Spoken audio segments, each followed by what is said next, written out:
Salve, salve, aqui é o Wesley Cantelmo.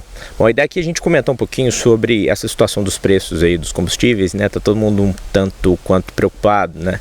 Viu aí nos últimos dias os preços nas bombas elevar bastante e prevendo aí um aperto forte, né, no orçamento.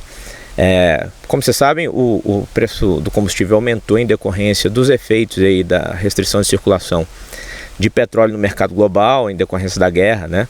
Hoje, inclusive, com uma possível sinalização de trégua, o petróleo abaixou novamente abaixo da casa aí dos $100 o barril, mas, como eu já disse num outro vídeo que eu fiz aqui no canal, na live, é uma situação que eu não acredito que vai se manter. Eu acredito que a guerra pode ainda ter contornos drásticos durante algum tempo, né?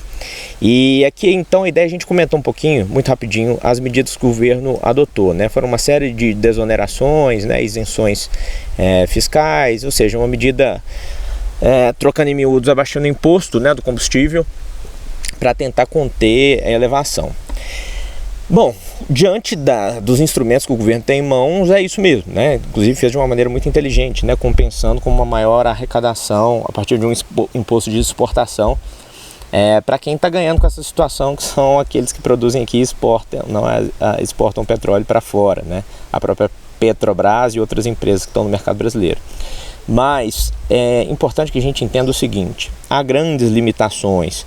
Caso um cenário de recrudescimento da guerra, né, ocorra, né, de um prolongamento dessa guerra ocorra, o mais provável é que a gente vá sim sentir bastante e durante algum tempo os efeitos da elevação do combustível. Até porque, e aí entra a situação estrutural, como eu gosto sempre de apontar, o Brasil perdeu, né, meados da década de 2010 para cá, uma grande capacidade de manutenção dos preços, da dinâmica do mercado interno de combustíveis, na medida que se foram desfeitas, né, toda a estratégia de verticalização da Petrobras. Então houve privatização aí da cadeia logística, né, da cadeia de distribuição, né?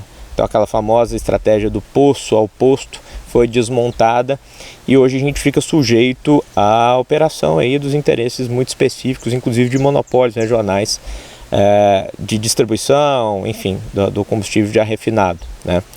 Como que a gente reverteria e como que a gente conseguiria ter instrumentos melhores para lidar com esse tipo de situação que a gente está vivendo hoje?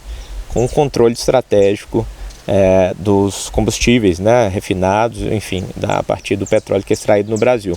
O Brasil, em termos de produção bruta de petróleo, é relativamente autossuficiente, mas não é autossuficiente no que diz respeito ao refino e tem suas cadeias de distribuição hoje controladas pelo setor privado.